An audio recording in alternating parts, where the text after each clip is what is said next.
Something strange has been happening around Timothée Chalamet lately. For years, he has been one of the most adored actors of his generation, the shy, artsy, soft-spoken kid who seemed almost surprised by his own fame. The kind of actor audiences love not just because of his performances, but because he felt different from the typical Hollywood star. But suddenly, the conversation around him is changing. And the reason why is surprisingly complicated. It all started with a single comment, a few words spoken during an interview, a line that many viewers interpreted as dismissive of ballet and opera, two art forms that have existed for centuries and represent some of the most revered traditions in performance. Within hours, that short clip spread across social media like wildfire. Fans were shocked, critics were angry, and suddenly, the internet began asking a bigger question. Has Timothée Chalamet changed? Or were people just seeing the real version of him for the first time? To understand why this moment exploded the way it did, we need to look at the bigger picture. The ambition, the pressure, the interviews, the Oscars, and the complicated relationship between confidence and arrogance in Hollywood. Because this controversy isn't just about one comment. It's about the transformation of a public persona, and about what happens when audiences stop seeing someone as an underdog. The ambition that was always there. One thing that has always been clear about Timothée Chalamet is that he takes his craft seriously. Very seriously. From the moment he broke into mainstream attention with Call Me by Your Name, it was obvious he wasn't just another young actor chasing celebrity. He wanted to be great, not just successful, great. And if you listen closely to the speeches and interviews he's given over the years, you can hear that ambition clearly. In fact, during an award acceptance speech last year, when he won the Screen Actors Guild Award for his performance in A Complete Unknown, he made a statement that instantly sparked debate. Instead of giving a typical humble acceptance speech filled with gratitude and modesty, Chalamet said something different. He talked about greatness. He openly admitted that he wanted to be one of the greats. Not just a respected actor, not just someone who had a good career, but someone who could stand alongside legendary figures in film and performance. He even listed names that inspired him. Daniel Day-Lewis, Marlon Brando, Viola Davis, Michael Jordan, Michael Phelps, icons who defined excellence in their fields. And he made something very clear. Winning that award was meaningful, but it wasn't the destination. It was only fuel. Fuel for the journey toward becoming truly great. To some people, this moment was refreshing. They saw it as honesty, an artist openly acknowledging ambition instead of hiding it behind polite humility. But others had a very different reaction. Some viewers felt it sounded arrogant, almost like he was declaring himself destined for greatness before earning it. And while that speech didn't create a huge controversy at the time, it planted the first seed in a conversation that would grow much louder later. Because from that moment forward, it became obvious that Chalamet had one specific goal in mind. The Oscar campaign. Anyone who follows Hollywood closely knows that the Academy Awards are not just about performances. They're about campaigns. Actors don't simply appear in a film and hope for recognition. They promote. They attend screenings. They sit for interviews. They participate in industry conversations. They remind voters, politely and persistently, that their work deserves consideration. And this year, Timothée Chalamet has been everywhere. He has been promoting his film Marty Supreme relentlessly, hosting screenings, attending press events, participating in long conversations with fellow actors and filmmakers. engaging with critics and audiences. In other words, doing exactly what many actors do during awards season. But the difference is that his ambition is very visible. He isn't pretending that awards don't matter. He isn't acting like he doesn't care. He clearly wants to win. And for some viewers, that honesty is admirable. For others, it feels uncomfortable.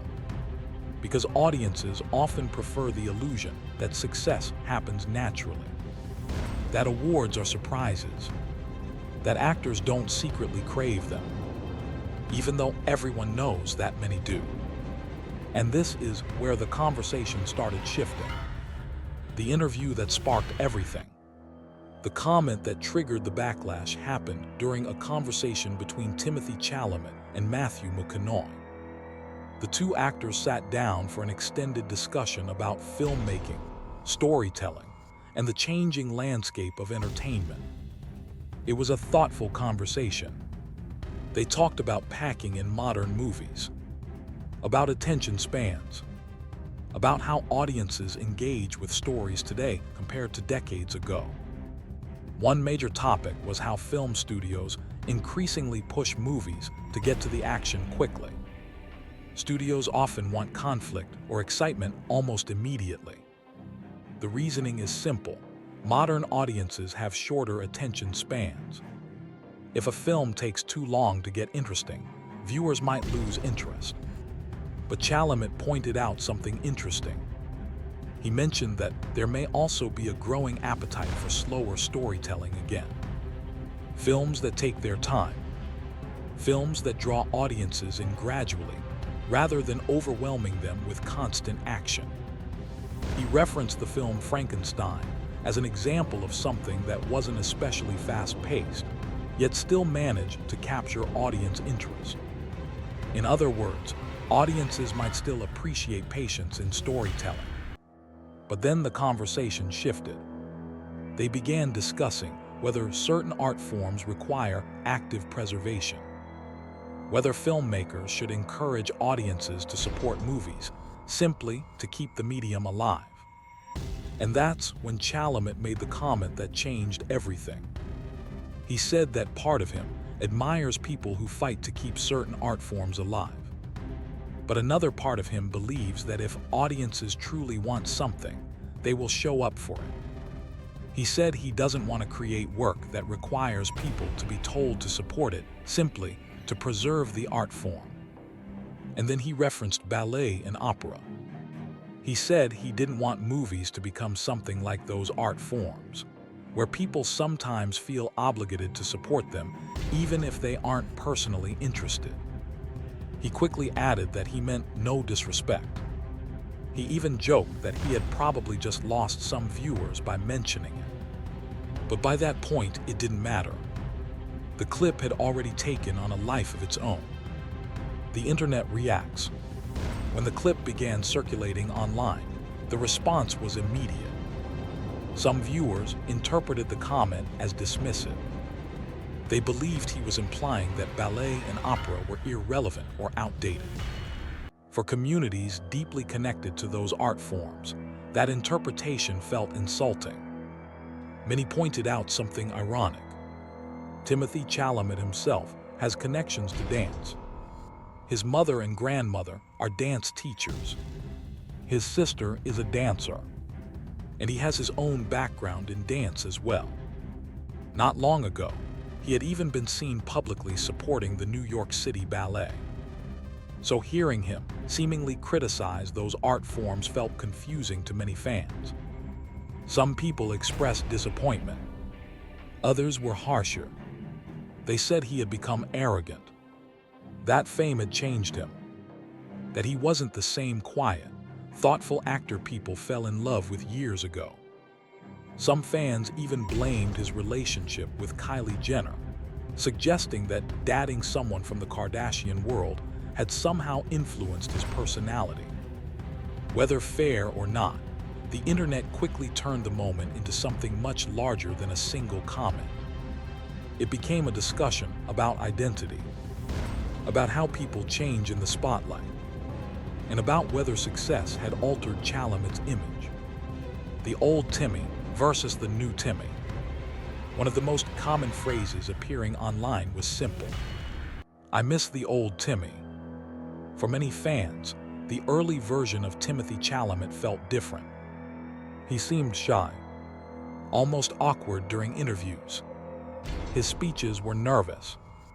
He appeared humble, maybe even a little overwhelmed by attention. That version of him was easy to root for. He felt like an underdog. But today, he seems far more confident, more outspoken, more comfortable expressing strong opinions. And that shift has made some fans uncomfortable, because audiences often develop emotional expectations around celebrities. They want them to stay the same. They want them to remain the version they first connected with. But people change, especially when they become famous at a young age. And when someone grows into confidence, that transformation can be interpreted in very different ways. Some see maturity, others see arrogance. The too good for TV debate. The opera comment wasn't the only moment adding fuel to the fire. During another interview, Chalamet was asked if he would ever return to television, where he originally started his career. His answer was simple: no. But in the world of celebrity culture, even simple answers can become controversial. Almost instantly, some viewers interpreted the response as snobbish.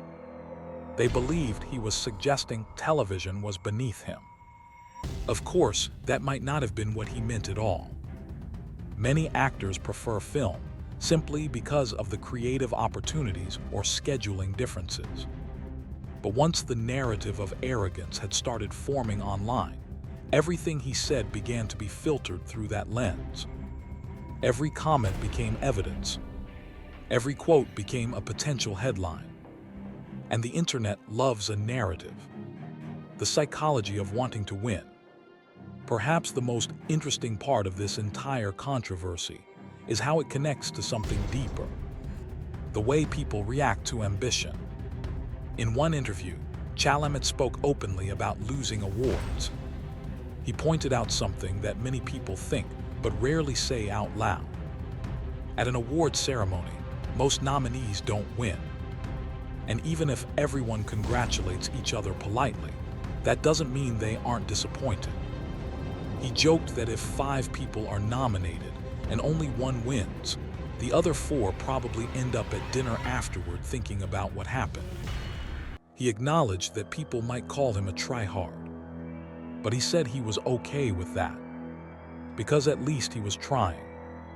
It was another moment of honesty. But again, honesty can sometimes be uncomfortable, because society often expects public figures to pretend they don't care about winning, even when they clearly do. Why audiences love underdogs? There is a simple truth about storytelling. People love underdogs. We love watching someone rise from uncertainty. We love seeing someone humble achieve success.